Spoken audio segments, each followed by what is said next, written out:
Welcome everyone. Thank you so much for joining. The first conversation we had was lovely, and I'm really looking forward to seeing what seeds there are from the video that we watched, and otherwise just what's in people's hearts and minds around AI right now.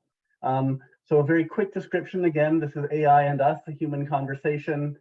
This stems from conversations that Brenda and I had in some of our other far-reaching and wandering conversations that we do.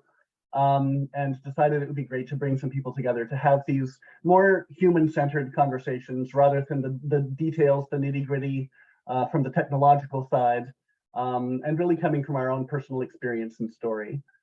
It will be recorded, and we are planning on publishing that recording, so just to be aware of that.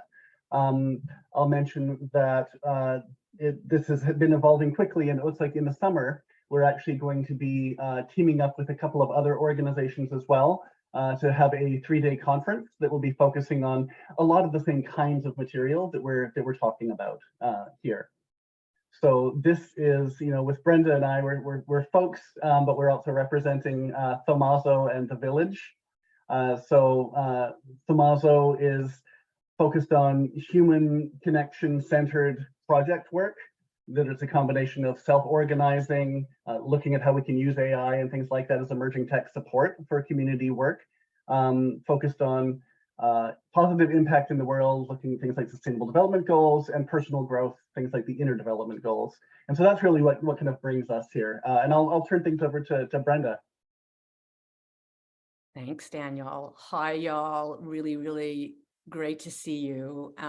Omer's someone new, Pierre and Natalie. The rest have been with us before. I'm sort of, Daniel's the tech genius. I'm more the heartthrob, if you will. I'm extremely interested in the human heart. And the Village is what I call a human and media platform that gathers people all over the world to share our stories and grow closer together. So this is really, for me, an exercise for the Village and my own interest in AI and really still so much digesting. I find I can't take it all in like I can take other things in. In thinking about AI and Us, I just sort of threw out a few words to focus myself. And these are what I'm hoping for this group is connection. Obviously, that's number one for me. Then sharing information and research. I also see this in some ways as a support group because really it is a full-on assault of all of our senses and all of our brain and heart capacity to deal with what's coming at us and to deal with the, and I don't even know the lingo, but the exponential curves that are just happening, it seems 24/7. The other words are wisdom and inspiration. And I think that's something that we can help share and cultivate here in this group. And lastly, and of course, for me, is action. I'm extremely interested in how all of this conversation and connection can turn into action in a myriad of ways from all of us. So to start, I'd really love to invite you all to just say a couple of quick words about yourself. So I'll do it. Say, I'm Brenda. I'm living in Montreal, Canada, and I am, and I'd say, let's say 3 words to describe yourself or anything that you might want to say about yourself quickly to give us just a little sense of who you are as a human. My words are art, activism, and love. Daniel, would you like to go next? Sure. Yeah, so I'm from Langley, British Columbia, and I'd say the words for me would be bridging, connection, and wonder. One of my favorite words. And I'll pass things over to Natalie and Pierre. I'll go first. I'm Natalie. I'm originally from Ottawa, Montreal, but living in Fethiye, Turkey. I think my words would be, yeah, connection, wonder, and maybe trepidation right now after watching that film. Dad? Putting me on the spot.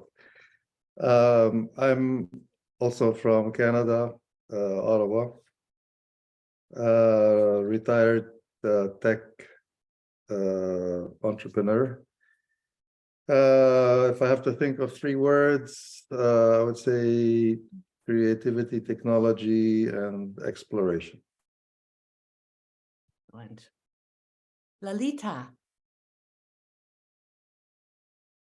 Hello, yes, I'm also living in Langley, which is close to Vancouver, British Columbia in Canada. And goodness, 3 words. I would say connection. It's definitely in the top. Creativity and continued learning. That's what I'll say. Excellent. Thank you. Mark Akbar. Morning. Hello, fellow Ottawans. Former Ottawans. Tech, media, and psychedelics. Yes. Thank you, Mark. Ned. Your audio's off.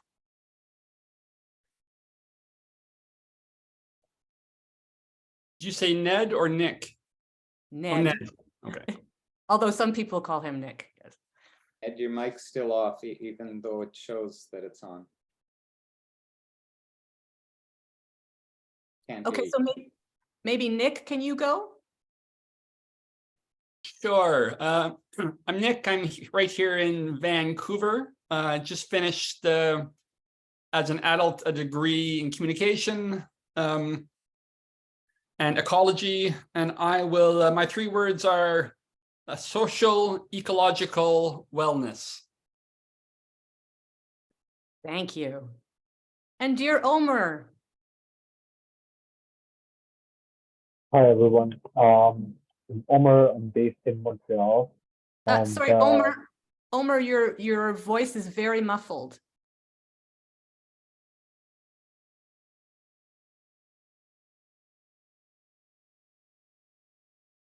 Okay.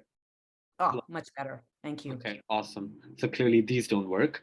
My name's Omer. I'm based in Montreal, and my 3 words to describe myself would be curiosity, spontaneity, and connection.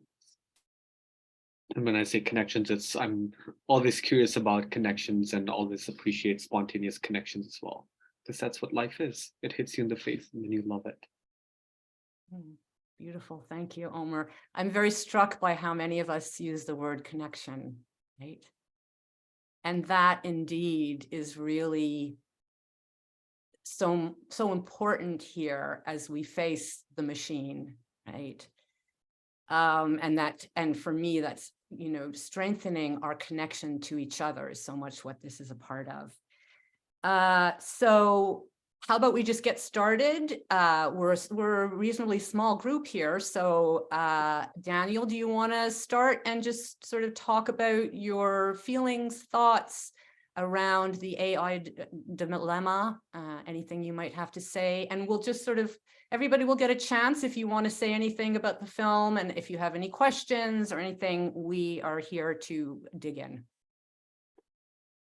Wonderful. Yeah.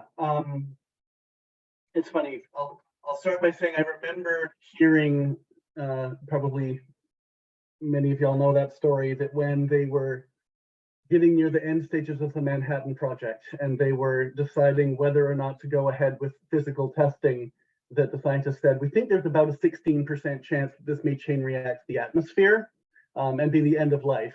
That seems like a reasonable success rate, so let's go for it. And it makes me think of that statistic that they started the video with, the 50% of AI researchers thinking there's a 10% chance. that we may go extinct from essentially not understanding or being able to control what it is that we're doing. So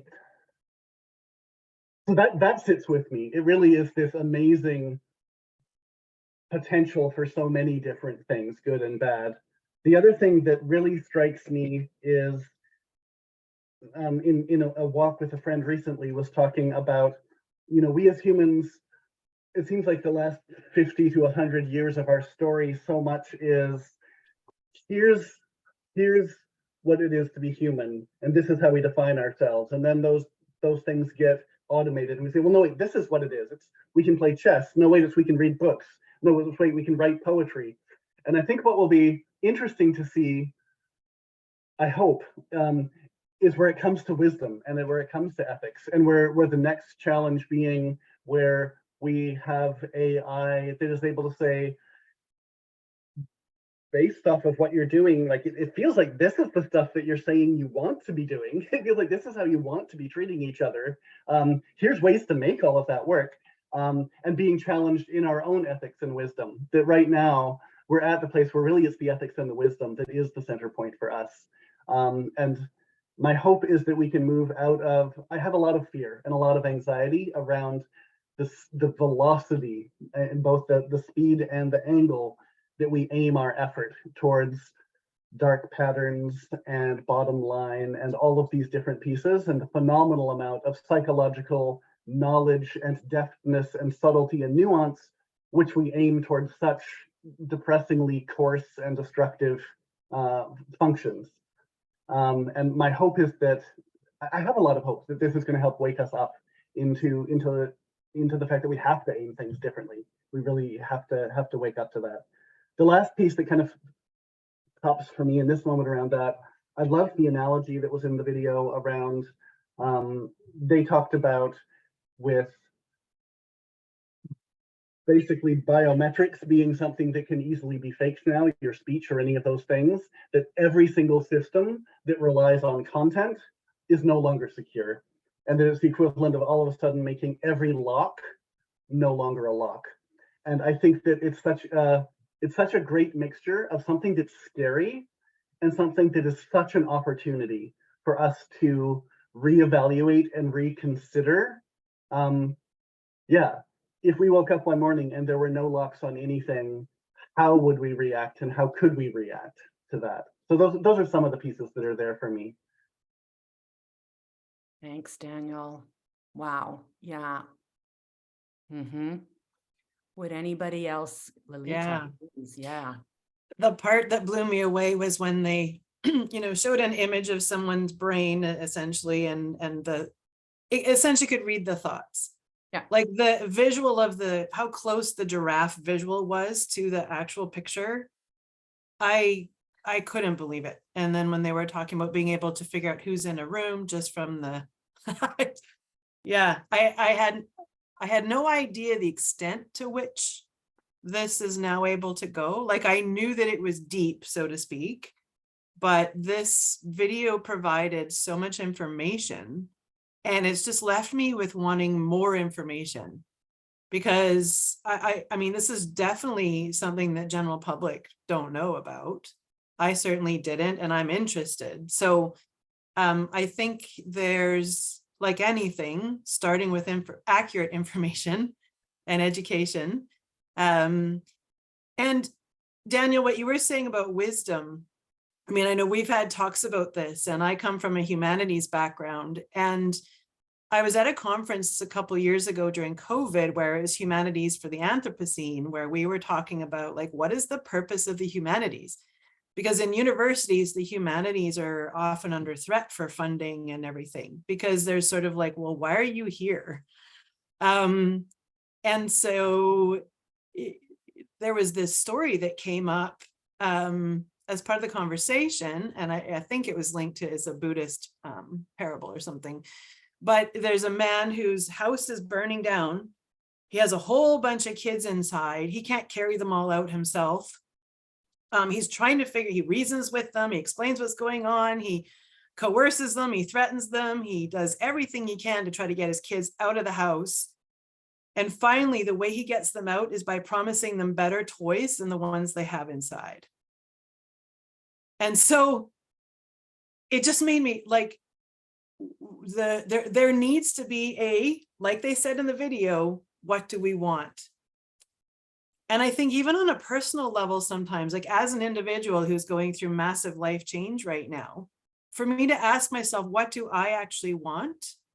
You know, after raising 3 kids and putting my focus elsewhere, that can actually be a tough question to really answer sometimes. So anyway, that's where I'm doing a lot of reflection, is like, given that this is what it is, what do we want? Because the how to get there is a separate question. I think we need a clear vision right now. Right now we're doing the reasoning and threatening and education, and we're doing all of those things. And I mean, they need to happen. We need leadership, and I think it could be group leadership. Like what we're talking about right now, just groups of people coming together saying, you know, here's what we want, and how that's going to happen, I don't know. Testing. Can you hear me? Yeah, Ned. Okay. Hi, I'm Ned from Montreal. I hear you, but I think that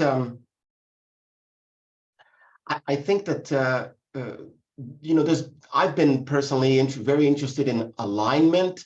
How do we get an eventual super intelligent AI to align with our values and our, and keep us around? But these days I've switched, and now I'm more interested in human alignment. And you know, that's one of the things that comes out in the film, is that in the documentary, is that people have to have a common agreement on actions.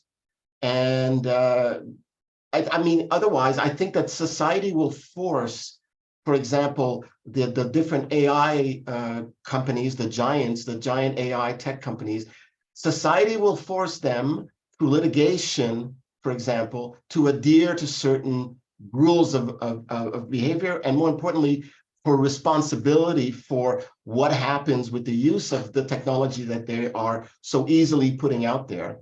So I think that's coming down the pike. And so there is possibility to have impact on the evolution of this technology, but I think it behooves all of us to be involved on a government level. I don't always hold much hope for government action, because it's usually very slow, and a lot of the people who decide these things have not even a basic understanding of technology.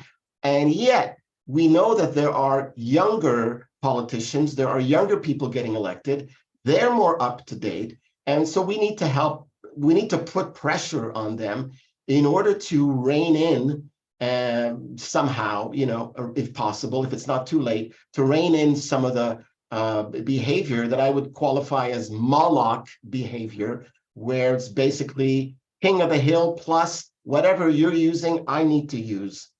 So that's what I have to say. Thanks, Ned.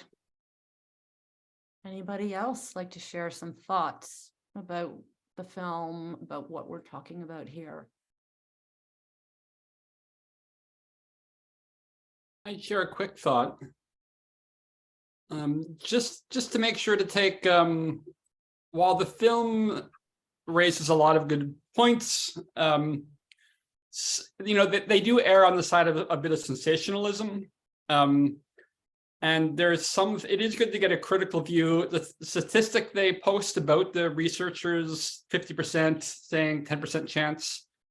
When you dig into it, it does seem to be, you know, it was a self-selecting survey that was put out to a lot of conference attendees. Only like 150 people who responded even answered that question. So it's only actually 81 people who said that there's a 10% chance of humanity going extinct.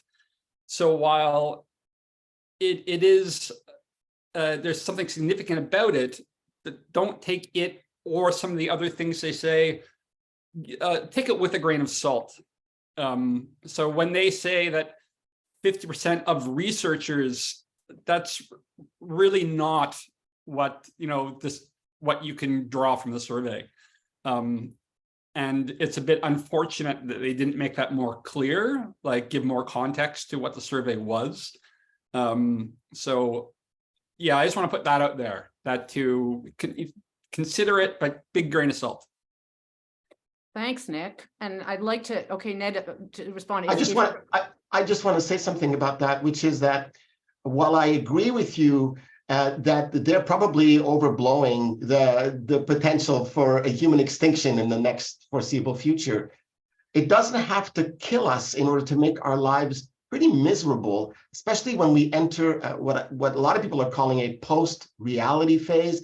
I mean, and I'll stop with here, but I mean, the technology is already here now to manipulate image, video, and image in a way that we've never had the potential before, or it would take like a lot of expertise and you'd have to really, really be one. Now, at the snap of a finger, there's going to be like deep fakes every second. And so all I want to say about that is that, yeah, the technology doesn't have to get that much better for it to be pretty much of a pain in the ass in the near future, as far as I'm concerned.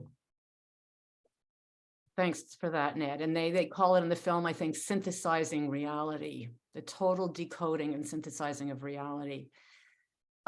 Quick question. Does anybody here feel that there is a strong possibility for human extinction sooner than later through AI?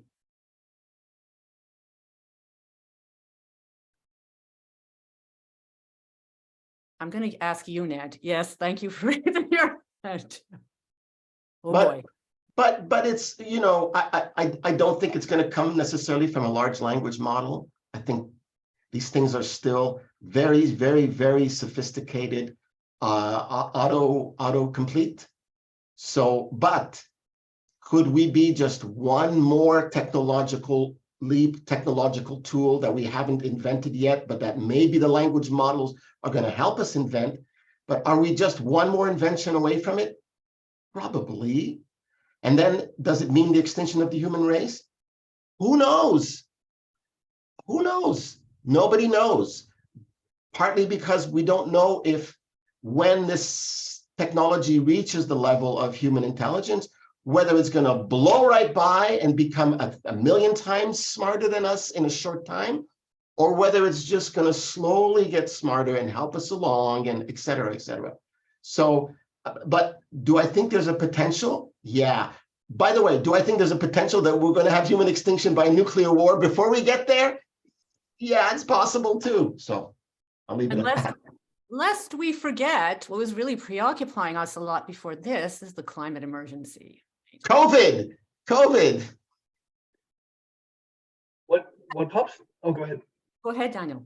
What pops to mind for me is not necessarily human extinction, but I think about C.S. Lewis's Screwtape Letters, which is correspondence between two demons, an apprentice and an elder demon. And they have conversation about love and about what love is. And from their perspective, love is the desire to consume something. And what I'm afraid is that we will make AI that loves us in that context, that we already, in the social media context, we've gotten so good at UI, UX dark patterns. We know the ways to tease the brain into doing things that aren't in our best interest, and that we're even aware as we're doing them aren't in our best interest. And I'm less worried that there will be no humans on the planet than that we will corner ourselves into a psychological box that is increasingly hard to escape. We've already done that, but that we will increasingly add to the smoothness and the angle of the walls that we have to scale to get to a place of a bit more freedom to explore our potential as a species. In rewatching the video this morning, I saw the words synthetic relationships. And for a love bunny like myself, that is very frightening. But then you think about, you know, Ned, was it in Japan that they're already, you know, they've got robots working with the elderly and people, you know, in long care term places, and it's helping them because they're lonely and isolated and alienated. This is, you know, with stuff like this, like I can't help but think, okay, at least there's that, but at the same time feel a kind of terror that is difficult to, you know, face.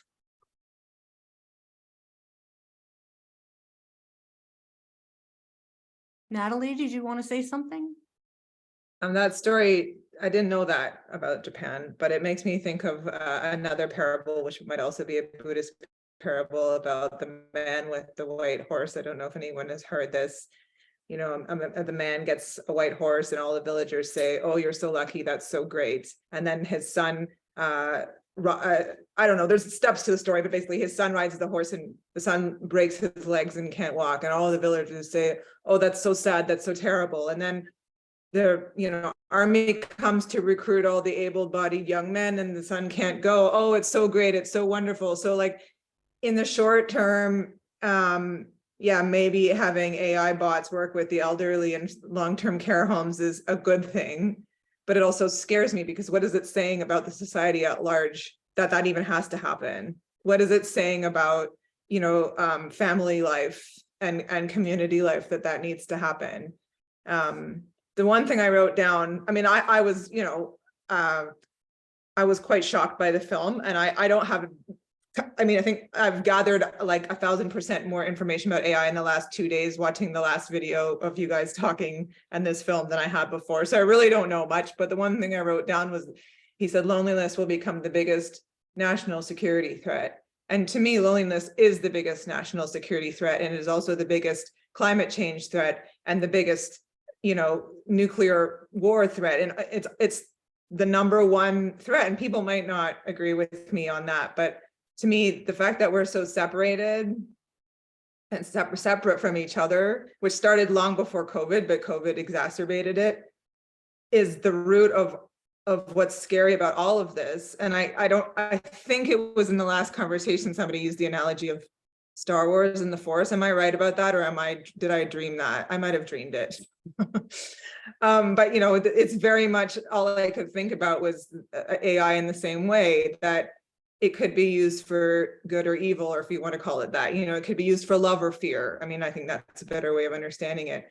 And if it's going to be used for love or fear, depends a lot less on technology and understanding to the technology. Yes, we have to get ahead, like they said, of what's to come legally, and a lot more on what people's motivations are and why. And that conversation started way before AI. You know, that conversation started, you know, hundreds of years ago, I think, in my limited knowledge of, you know, social and cultural history. Why do we want bots taking care of the elderly?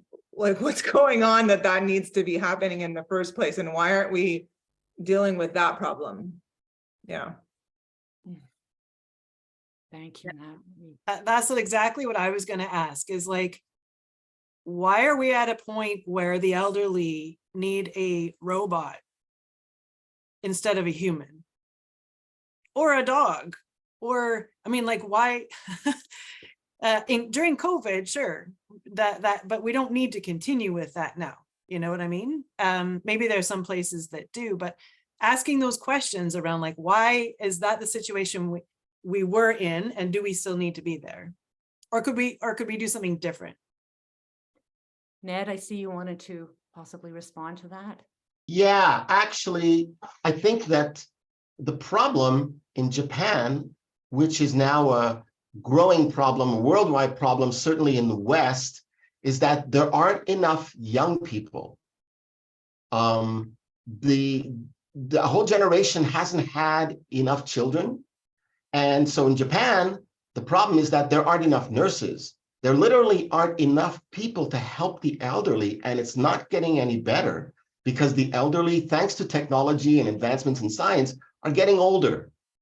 That said, You know, I understand the reticence towards the idea of like your grandparent being with a robot. But let me tell you, if A, the grandparent is happy, and B, you don't have to be as busy with them, and maybe the robot is better than you at a lot of things, no offense, then maybe it's a win-win. And you just have to get used to the idea of having these robots around.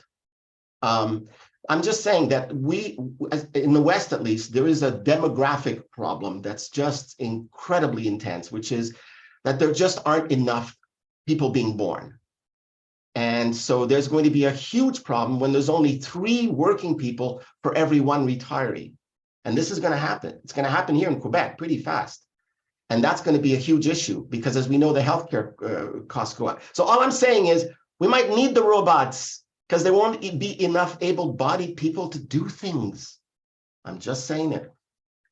But part of what comes to mind with, especially with the Japanese robots senior care aspect, is Harry Harlow, the psychologist who did research around monkeys. And sorry, I'm trying to not go over cerebral, but basically took infant monkeys away from their parents, and it turned out that sure enough, if you then gave them a soft, very rough facsimile of a mother versus a wireframe version with food, they would go for the version that was a cloth thing. And that's useful to know, but actually having access to their mother probably would be a better thing. And I think that one of the things that for me really strikes me with AI, it has such a strong capacity to mitigate and mediate, amplify and augment whichever direction we happen to be choosing. And that means that it can help us extend and manage to go in destructive directions less destructively for long enough that we get even further down roads that we maybe need to reconsider. And it has this transformative capacity to have us figure out huge amounts of the detail for how we would shift to better paths, and to saying, well, yeah, I'll leave it there. But that I think, yeah, I think it's a real worry in some ways how effective it can be at doing things that we need to consider whether we want it doing them or not, which isn't to say that it being able to help people being less lonely is a good thing. Us examining the aspects of our systemic approach to things that lead to so many people being siloed and lonely is key. Thanks, Daniel. I'm interested to hear, Pierre, how you might feel about this. You want me to leave you in the care of a cyborg? Yeah, why not? I would love to. I see it differently. The whole thing with AI, I look at it in a different way, in a more practical way. And that is, there's technology, new technology here today that is very useful. It's useful in the arts. It's useful in literature, and useful in a lot of areas where we work. And the reason being is the technology can do it a lot faster than we can, like a hell of a lot faster. So in the meantime, I'm enjoying learning about it and finding ways to use it to my advantage, for my benefit. As a small example, I'm using it these days in photography to take old photographs that are very blurry and use AI to make them sharp and like they're taken today. Otherwise, I'm not really concerned about the future as far as AI taking over and having the ability to destroy the world. I just don't see that right now. I see that possibly in the wrong hands, the right technology might be very dangerous, but that's up to the higher powers to control that. I can't control that myself. Thank you, Pierre. It's very interesting to hear from you, from your perspective. Al, welcome. Can you hear me? Al, are you there? Yes. Hello. So this is you guys. This is Al Karaki coming at you from Eswatini, Africa. Al is a tech entrepreneur who is taking on climate, water, food security. Yeah, I'm very, very happy to see you here, Al. You want to just, I don't know if you've had a chance to watch the video, the AI dilemma, but would you like to just jump in and make any comments or raise questions, concerns for you, how you see this? Can you hear me? Yes. Oh, okay. Hi, everybody. Hi.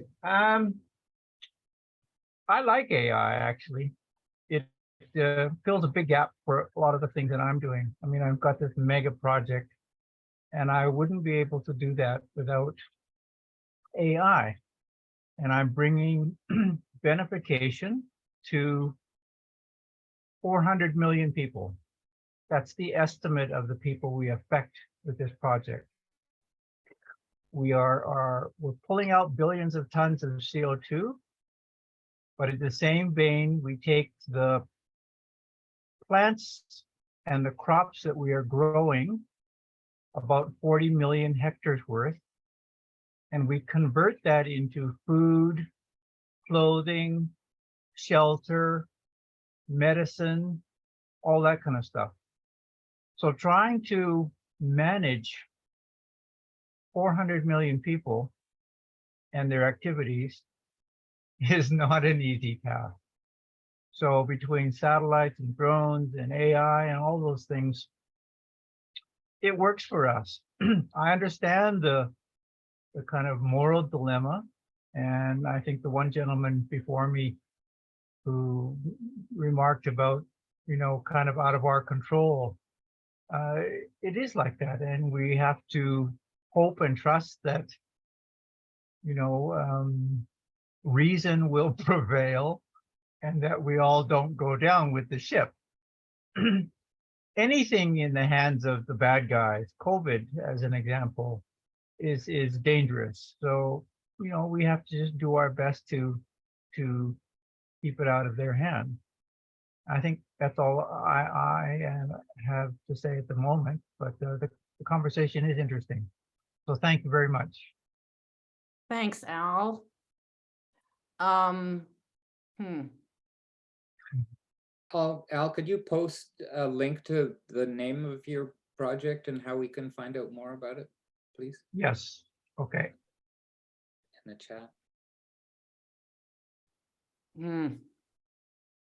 I'm a little bit speechless for a moment. I find it really, there's part of me that feels, I feel I've now watched the AI dilemma twice, and I feel I was prepared for it by Ned, who is my husband, for those who might not know, because he's been reading and looking into it for a long time. And so I was kind of ready for it to be shocking and difficult. But now that I've watched it a second time, I realize that I haven't really digested it. And when I think about like having faith or trust, I actually kind of vibe with that, Al, because when I think about nuclear, it hasn't happened yet. It's been a massive threat. It hasn't happened in the worst way possible. So if there's any way to make an analogy, that even though the bad guys are in charge, they still haven't blown up the entire world. So maybe in some way, reason in that way at least will prevail, but I'm not sure. Ned?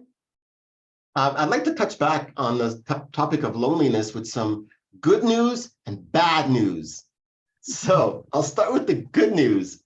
Today on, I think it was Reddit, I saw a short video of Mark Zuckerberg. We love Mark Zuckerberg. I saw a video of Mark Zuckerberg, but as an avatar. Now, before you say, oh my God, metaverse, those avatars, they're so silly. Right. So this is not those avatars. This is a new version. And look, it looks really good. Now, it doesn't look photorealistic, but it looks really good. And what does it signal to me? It signals to me that there's going to be a lot of lonely people who are going to really go for the metaverse. I'm not talking about Facebook's metaverse necessarily, but the whole idea, the original idea of the metaverse that doesn't belong to a company, or rather is run by a few corporations, but the metaverse is going to happen, and it's going to make a lot of lonely people less lonely, albeit with some avatars who may or may not be real people. And that's the bad news. The bad news is you won't be able to tell, and I think this was mentioned even in the presentation, but you won't be able to tell until maybe a year or two into your relationship. They might slip up and you realize that all this time they were getting ready to sell you something. The whole thing was just to butter you up. And if it's an AI, it doesn't care if it took a year. It doesn't care about time. So that's the bad news. But the good news is there will be lifelike looking avatars, and it's going to be very attractive for lonely people. Well, as AI developers are, designing the guardrails for what it could be in the future, one of them could be, could be as simple as an AI must identify itself to humans if it's an AI, right? But how do we know that they all will? Well, that's where legislation comes in, I guess. Yeah. Or, common Well, sense. which they did for nuclear, right? Did they talk about it in the film? Like only a certain number of countries could have access or could develop it. I think it was like 9 countries, actually, 7 or 9 countries. Well, lots can develop it, and the threat from the United States is if you do, if you're not already in the club and you do, we'll bomb the shit out of you. Or I don't know about you guys, but I'm finding that it's a very heavy conversation. We're expressing some very heavy thoughts, and so on the one hand, I want to just give space for it and just say, I tend to skew positive and glass half full. But I want to actually thank you for being here, because that is a rough film, and it's rough to face. And I think all of us who are here are facing it as best as we can. So I want to just say, yeah, this is tough. And then I also want to say, and now may not even be the right moment, but just to plant the seed of, again, the last word that I use to describe what I hope for this group is action. And action can take many, many, many forms, but certainly in my world, action starts from within. And this is the first step, is we're connecting and we're educating ourselves. And, but I think moving forward, if you are of the belief that this is the time, and I certainly felt this way, and that's how I started developing the village with the climate emergency. That was enough for me, to say, okay, life change really, can't just be about your personal vision, must be a collective vision. It really is an all hands on deck moment. So, in whatever ways we can, I really want to encourage us all to continue to reflect on this and talk about it and find ways, little and big and everything in between, that we can actually move forward with this, because otherwise we'll either atrophy or just numb out completely. And I don't know about you, but I'd rather go out in a blaze of human glory. So, and that to me is what this is, what we are together. Thoughts, reactions, feelings? Yeah, I've got a question for everyone. We haven't talked yet about their proposed, or what was proposed by the AI safety people, which is, let's just slow this rollout into the public domain, keep researching, keep learning about it. But why are we in such a rush to get it out there when we don't know what we're actually letting go of? So, or what the effects are going to be truly. So, and it's very similar to social media. You get to a point where you really can't put anything back, like regulations now, et cetera, on TikTok. Like my kids none of us use TikTok. And, you know, that's sort of the only thing we can do, but there are a lot of things that are out there that are no longer a choice. I would rather have certain choices around how I live my life. But as an entrepreneur, it's not an option. I have to do certain things. And I sort of resent that, you know, like, and I'm not saying that I should have full control over my life, but like, I am not going to sit on social media for 2 hours every day. I'll hire someone to do it instead. But yeah, so there's sort of this, a lot of us want to have an ability to guide our own lives. And I understand that things change. Like there was a printing press that was invented and that changed the way books were done and it was great. And so someone can't sit there going like, well, I don't like printing presses, so I'm not going to participate, right? It's not like that. It's more that I often feel like I'm a bull with a ring through my nose and I'm just being led. And it's simple things like, you know, every plugin that we have for whether it's your phone or your this or your that, they're all different. Well, what did they do in Europe? They told the companies, these all have to be the same. And so as a single person myself, I don't have a lot of control, as it were. And so that's where there's a lot of mental, there's a lot of anxiety when people can't, I forget the word I'm looking for, but basically just have control over things that they ought to have control over. Agency. There we go. Thank you. To have a lack of agency. And so, yeah, why are we in such a rush to roll this all out before testing it? There's no, I mean, even don't get me started on pharmaceuticals, but I mean, those have to be tested to a certain degree, right? For sure. Regulations. Yeah. Yeah. So. Well, okay, Ned, you're going to say it. Here we go. No, I just want to say, I think we are testing it. The whole problem, no, not the whole problem, but one of the problems these days, I think you'll agree, is that we're all being beta testers. This technology is out there. It's out there. You can go right now on GitHub or whatever. You can download your own large language model and away you go. So the regulations, I'm afraid the cat's out of the bag, but I think we still need to regulate the companies. By the way, this may slow down things a lot. I've been reading quite a bit about OpenAI being sued, or at the very least being threatened by litigation by companies like Reddit and others who are saying, hey, you don't have access to our data for free. You have to pay us. And as we know, there's already a few countries that are banning OpenAI as we speak. That's not going to stop there. OpenAI may actually go bankrupt. I mean, it's possible. What is it going to do? There'll be others, but I think the others are going to look at what happens to OpenAI. And even if they have their own models to work with, they're still going to be thinking twice now about, well, did my AI accidentally scrape some website that I don't have access to? So interesting times, I think, when it comes to that. Omer, you haven't said much. Would you feel like hopping in? Sure. I've been a listener right now. Until now. My thought to a point that Lita brought up, right? It sort of builds on that point, is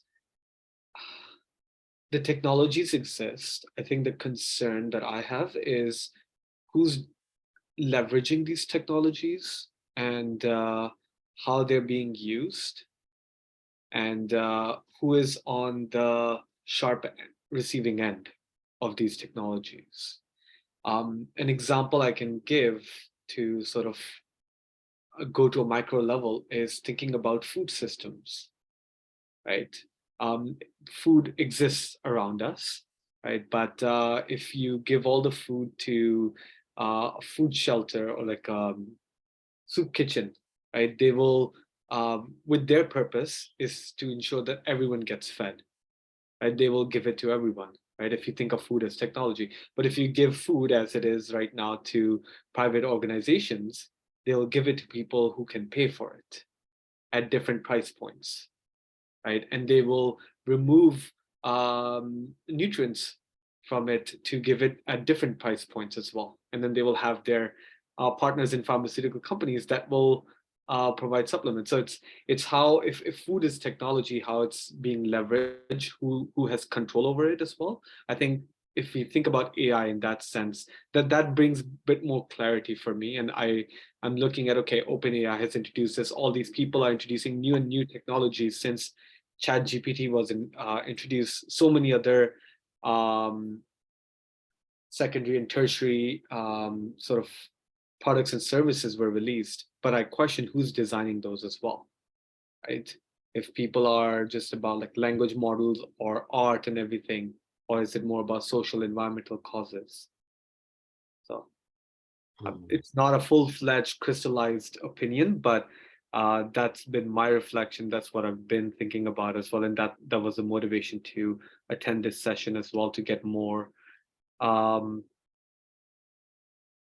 perspective on this. Al, would you like to add some perspective? No, I think everybody covered. I mean, it's bottom line for me is we don't have any control over this, really. We can petition, we can boycott, we can do all those things. I don't think it'll make any difference. It's here, it's now. You have to learn to live with it or just disconnect. You know, interesting, last night I spent time with Oliver, who was at the last gathering and couldn't make it today. And he said to me, and he's a young man in his late 20s, and he said to me, I sometimes wonder, I mean, he's a technologist, right? This is his thing. He said, I sometimes wonder if maybe what's going to happen in the future is that, like, it's going to look very, very different from what we imagine, because there'll be, I don't remember how he said it, but kind of at a certain point the humans will reach a limit and just disconnect, actually. And what we use and how we use technology is going to change radically. So all the predictions aside, it will be something completely different, because people will actually reach a point where they can't take it anymore. Does anybody think that that is possible? I don't think they'll be able to disconnect, even if they want to. And that's kind of right. That's what I'm getting at, is my concern. I will no longer have a choice. I already don't have a choice. I don't think he meant that it would be absolutely no technology whatsoever, but like a radically less. I think it seems from the video, really what they were proposing, the core thing was around, I mean, there's a little bit about not doing the research at a headlong pace, but that's more the FLI open letter, which I'll get back to in a sec with, and Omar, your point. But the integration of AI into all of our different aspects of culture, because that makes it much more entangled and much more difficult to later decide use case A, B, or C maybe we don't want to do, once it's already kind of inextricably bound with the rest of how we do things. Omar, I love what you said. Here's actually a link I'll put in the chat there, which was sort of our, I wrote an open response to the FLI letter, which is about essentially saying it's less about we need to slow down the research and that we need to change direction, rather than having it be corporate and having it be something that's primarily corporate. It needs to be the equivalent of the food banks. If we can have, thanks so much, great to see you here, Mark. Being able to put it in the hands of organizations and people whose focus and passion is how do we make things better and how do we make things equal, then we're more likely to get good things happening. Slowing it down but keeping it in the same direction that it's going right now doesn't really help us. It's a matter of choosing, are we in second or third gear as we head towards the edge of a cliff, and instead, like, let's steer in a different direction, and that feels, yeah, important. The other piece I'll link to here, just in terms of how we can use it to do things that are nicer. Two images that are coming to mind in this moment. One are, I don't know if you all have played with zooming in on a fractal, but you have this infinitely complicated shape, and as you go, the places that seem like they're fuzzy but interesting you know, the resolution ups and then you can keep on doing that infinitely. That's the human problem space. It's this infinitely complicated space, but then we can choose to zoom in, and we have better tools now through AI to zoom in and see what's the resolution of how things could be. What are the different approaches that we might be able to take on things. The other image that comes to mind is from an old, I think it was a computer vision thing people did, where they had a whole room of people who simply had cards that had red on one side and blue on the other. And collectively, the room flew a flight simulator and directed it. And it took them a little while, but they actually got to be reasonably good at it. And it feels like the combination of those two things is what we need to do as a species. We need to be able to get as wide and diverse a set of stakeholders as possible engaged in the conversation, engaged in the dialogue. It definitely needs to be not just the academic world and the corporate world, or the policy and governmental world. It needs to be as wide and rich. Get the artists and get the poverty advocates and get the people from every one of the SDGs kind of in there, and collectively use AI to see, here's the problem space, here's the different directions we can go, and as you were saying, Lolita, where do we want to go? And to just keep on doing that collectively, saying, well, okay, here's where we could go. And we have this wonderful new magic scrying glass that lets us see what are the possibilities and to flesh them out rapidly. I'll put a quick link here. This was an afternoon's worth of work, probably just a couple of hours of using ChatGPT to map out for every one of the different SDGs, what are 10 different ways that AI could be used to revolutionize how we're approaching them and how to make things better. That's one person with one afternoon, and it was an interesting list of things that are there. Imagine if we freed up a reasonable percentage of the population to be able to put their wisdom and their life experience into collectively visioning of what is it that we want to do. And if we changed our economic system to being one where we're not saying, oh my gosh, you know, AI is threatening the role of doctors. P.S. also, oh my gosh, we don't have enough doctors. How are we going to make sure that we're able to treat everybody? I mean, there's some pretty easy solutions to these if we aren't hidebound in our economic approach to everything. In any case, I think that I have this vision of us being able to come together collectively and do some mapping and do some priority setting and figure out what are the interesting paths forward. And if we decide to do that, we'll find them. There's so many interesting, sustainable, doable paths forward. The last piece I'll say on that is just that I'm a big Buckminster Fuller fan, and his insight around the fact that all of our society and our scarcity model, it's not that there's not actual scarcity, and it's certainly not that there's not real inequality in how things are done, but the old Malthusian principle that like you can't have enough for everybody, it's an impossibility, isn't true. That it's been proven that that's not true. We have plenty, we just need to switch how we're dealing with it, and we can. Amen.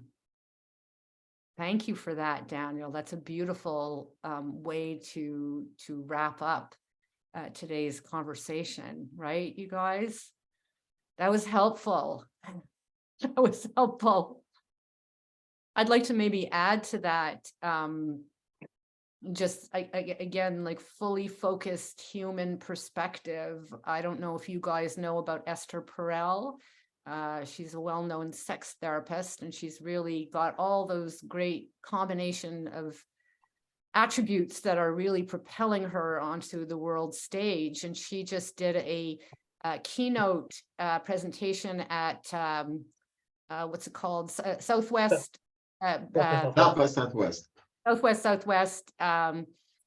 Festival, which you can find on YouTube. I'm going to talk to Daniel about maybe asking people to watch this for one of our chats. But she talks about the other AI, which is artificial intimacy. And I've only yet seen the first half hour, and it was chock-a-block, very inspiring, and really pins us struggling, ailing humans to the wall in a way that I find thrilling and motivating and inspiring. So I would definitely encourage you to have a look at that, and also really to consider ways in which we can I was gonna say reboot, update our humanity and our, within ourselves and with each other, because whatever happens, ultimately, we're all we've got, for however long we are on this ailing planet, so it behooves us to care for ourselves and each other as we move into this, do we call it a brave new world? But this wild new world. Does anybody have any last comments or questions? Was somebody just going to speak? I can say my thing as a final piece. People. We just lost your voice a little, Daniel, so I'm not sure what you just said. Sorry about that. I was just saying that I wanted to give silence for other people. I'll quickly, now that I'm yammering, say we're looking at also, as Brenda said, we're keen on action. These conversations are a place to gather, a support, a chance to talk. But I know many of us are interested and active in these areas in different ways. I'll be sending around today BCC, so it'll be private to each person, but to see who of the people who are on the AI and Us list are interested in having each other's contact information, being able to talk further, being able to deepen the conversations we're having. And we'll be reaching out about possibly having some smaller focused conversations and finding out from you what those maybe should be, what it is that we might want to be focusing on and talking. And especially seeing within that if there are people who have either actions they're taking, projects they're working on, pieces that are in mind, ways that we can foster and collaborate on those pieces as well. So I'll stop talking and we can let someone else, especially folks who haven't had a chance to say as much, maybe close us. But just for profound gratitude for you all sharing this space. Nick, do you have anything to add, or Natalie? I would just add that I'm personally looking for a project, how to do something positive with this, because while it is a big issue, the things we've been talking, when we talk about AI regulation, I mean, it's the complexity of doing it's a million times bigger than seatbelts or nuclear weapons, because it's like, how do we regulate truth, right? What's bias? Like imagine getting Congress in the US to like regulate bias. It opens up such a can of worms. I just don't see, I can see with all the issues, but I'm like, I want to get started. Anyway, I'm looking for where to something, like climate in the Okanagan, or experimenting with systems of human-centered AI-assisted collaborative decision-making, but something just to dig into and get rolling with. And that's certainly an antidote to anxiety, isn't it? Positive action, no matter what. Let's talk projects. Okay, I love that. Anybody else? Any questions or things that you would like us to think about and throw around, play with? Yeah, as a last thing, I'm just reflecting on the things that sort of cause anxiety. And one is just the not knowing. When you bring up the word truth, I mean, deep fakes, we're not going to be able to believe video. I mean, we already can't really. So living in a world where you can't trust anything as being real, that is beyond disconcerting. That is just, we think we have mental health issues now. Yeah. So that's just something that came to mind. And as I'm reflecting through, it's like, what are the things that are really sitting down there as like the deep-seated fears, and how legitimate are they? Because fear, I can tell if I have a fear up here, it's probably I've made it up. But if I have a fear that's sitting in my gut, and it's hard to describe that, but like I've had intuitions around like I need to get out of that lane while I'm driving, and then something happens in that lane. So it's like that. It's like, this is like a deep, if I can't trust anything around me, that's so far beyond loneliness, right? That's, anyway, I'll leave it there. That's my last reflection, which unfortunately is a heavy one, but I look forward to continued conversations about this, and I really appreciate you two for, you know, keeping the ball rolling, because I know what it takes to do that, and I appreciate being involved. So thank you. Thank you, Lalita, and thank you for what you said. Ned, I'll get you in a second. Thank you for what you said. So beautifully articulated. I feel like you're speaking my heart. And that in itself is meaningful and gives me some, just feeling that connection to you through saying that actually strengthens me. I can feel that, you know, I feel less alone. Ned. Yeah, Lita, I have some good news and bad news again. The good news is that the way around your issue is going to be that you're going to have a helpful AI that's going to whisper in your ear to tell you whether it's true or not. The AI is going to be able to see patterns that you can't see, and will be able to tell you whether it's good or bad. The bad news is that you're going to have to share everything with the good AI. So goodbye, privacy. I wish I was an extrovert. I mean, yeah. Not that that would solve the whole privacy issue. I understand extroverts want their privacy, but there's just this, you know, massive need for privacy for sure. We already don't have it anymore.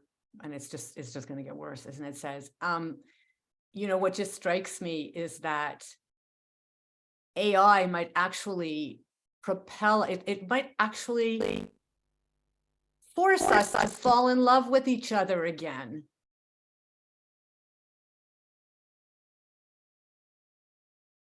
Good idea? It's a great note to end, a great way to end. Agreed. That is, I agree. Thank you for that.